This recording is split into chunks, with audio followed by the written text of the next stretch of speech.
Water signs, tignan po natin kung ano yung mensahe para sa iyo ngayong araw. Keep in mind po na ito ay general reading lamang, so hindi po lahat ay makaka-relate, so be open-minded.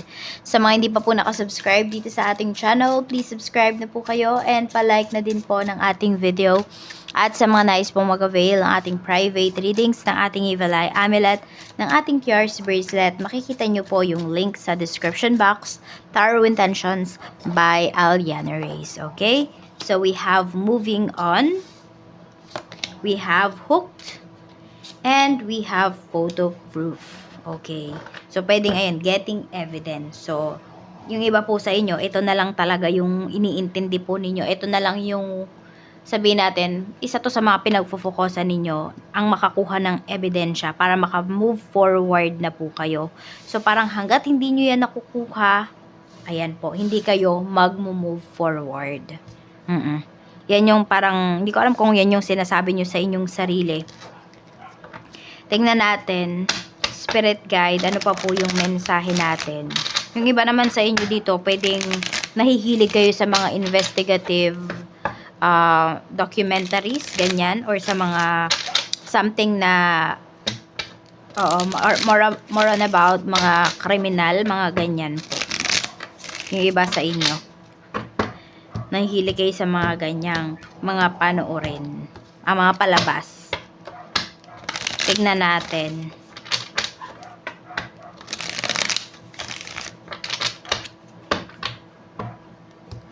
Hindi ko alam kung mayroon dito magpupulis. Ayan po. Tingnan natin. We have 8 of Pentacles. Ito po yung iba pang pwedeng mangyari sa iyo ngayong araw. We have the Tower. So, medyo ingat kayo pagdating sa mga gastos. Kasi po, pwedeng ito, bigla na lang kayong magkaroon ng gastos. Pwedeng sa bahay ito. Okay? So, yung iba po, check nyo kung kayo ay may housing loan. Check nyo po kung pumapasok ba talaga yung inyong mga binabayad dyan. Kasi iba sa inyo, pwedeng online, through online po kayo nagbabayad. Ayan, so pwedeng ito din yun yung mga hinahanap nyo na ebidensya. Pwedeng mga resibo yan. Okay, mga resibo na mga binayad po ninyo na hindi nyo na makita kung nasaan. Kaya po, ayan, simula ngayon, kung meron kayong mga resibo, kung ano mga resibo yan, itabi nyo na lang po sa isang bag, ganyan, para nandoon siya lahat. Or basta sa safe na lagayan po. Yung hindi naman siya mababasa. Kasi ayan parang naguguluhan po yung iba sa inyo. Saan nyo ba ginastos yung pera nyo? Nakapag pumasok ba talaga yung bayad ninyo? Or nagbayad ba talaga kayo dun sa kunwari, sa housing loan nga po ninyo? Ganyan. Tignan natin. So, kung meron naman po kayong pinapagawang bahay, okay? Ayun nga, binalikan ko. Kasi ang nasa isipan ko, si earth signs, okay? So, baka meron kayong ka-deal na earth signs, water signs. Yung iba naman po sa inyo, maaari na meron kayong earth sign sa inyong big tree. So, malakas yung earth energy po ninyo. So, tingnan natin, okay? Yun, para naman sa mga may bahay, parang nagugulat kayo sa gastos. Kasi ito lang yung in-estimate po ninyo. Nagpapagawa ba ng bahay? Ito lang yung in-estimate ninyo.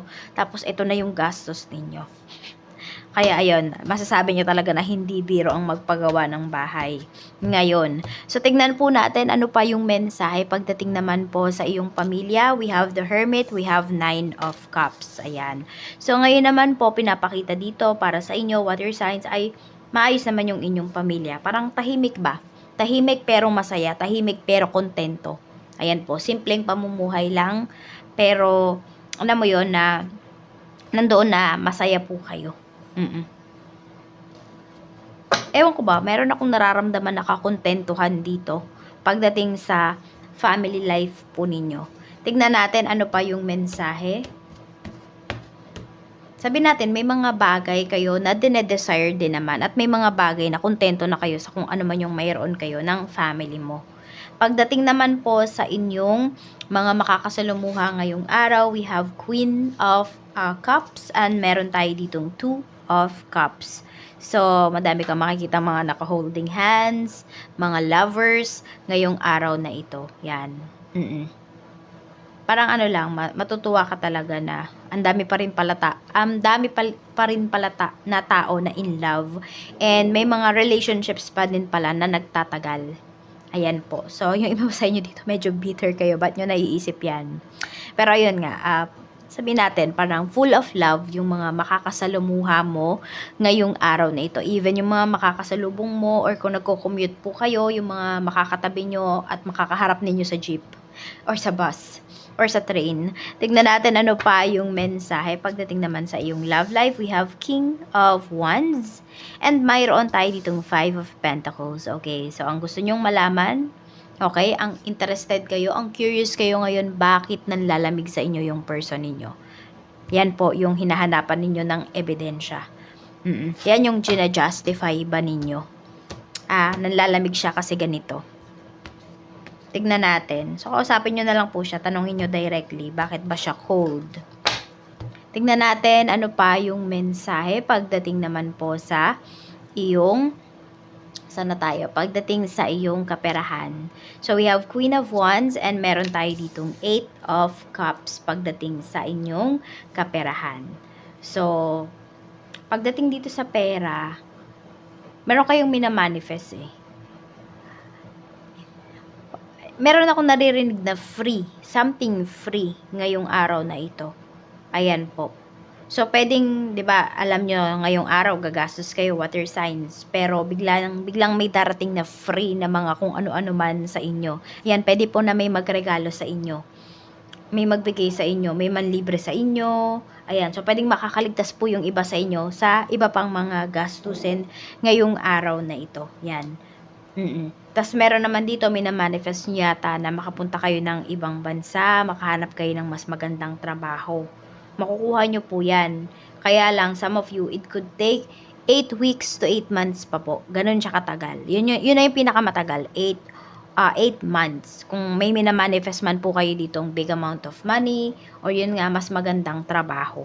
Tingnan natin, pagdating naman sa iyong negosyo, we have 10 of Pentacles, and we have 3 of Cups. So, kotang-kota po kayo ng mga kasama mo pagdating dito sa inyong negosyo. Ayan po yung mga staffs mo ba? Ayan. Or even kung meron kayong mga business partners, ang ganda po, 10 of Pentacles. Kotang-kota po talaga kayo. So, pwedeng meron dito, maghahatiin nyo na agad, or magbibigay pala kayo ng bonus, ganyan, ng incentive sa kanila ngayong araw na ito. So, sobrang happy nyo po. Kasi pwedeng feeling, siguro parang ganito, parang ordinary day lang to, tapos biglang ang lakas pala ng sales ninyo. Tignan natin, ano pa yung mensahe, parang sabi nga, expect the unexpected. Check po natin pagdating naman sa inyong trabaho. So, we have justice, so pwedeng may career, may another contract pa. We have 7 of Wands. Kaya lang po yung iba sa inyo, parang hindi nyo natatanggapin. Para kasing kayo na mismo yung tatanggi dito sa kontrata na ino-offer po sa inyo. Page of Wands. Okay. Yung iba po kasi, pwedeng uuwi muna kayo, magbe-vacation muna kayo yung nasa ibang bansa. No? Yung iba po sa inyo, pwedeng meron dito ay gusto nyo muna mag-focus sa inyong sarili. So, may mga bagay pa po kayo. Parang meron kayong mga dinidiscover sa inyong sarili. Kaya po yung iba sa inyo, kung ino-offeran kayo dito ng contract and you feel na parang wala kayong kalayaan dito sa trabaho nyo na to, is hindi nyo na ito tatanggapin. Ayan po. Parang mas gusto nyo na iba na lang kayo ng path, pero mas may enjoy nyo naman at mas makikilala nyo yung inyong sarili. Tignan natin ano yung Archangel message sa'yo. Tignan natin, Archangel Michael, ano po ang mensahe natin for water signs.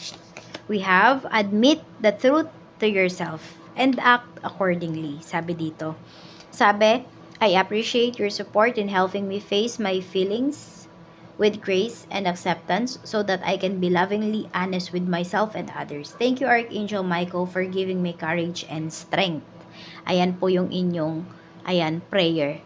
So, nagiging matapang kayo. Ayan, katulad yan, kung meron kayong nafe-feel na parang there is something wrong sa relationship ninyo, it's either ina-address nyo po yun, or yung iba nga sa inyo is matapang kayong naghahanap ng ebidensya ngayong araw na ito. At ito naman po yung inyong lucky numbers. We have number 52, 29, 16, 15, 41, and 25. Maraming salamat po, water signs. Mag-iingat kayo always and more blessings to come.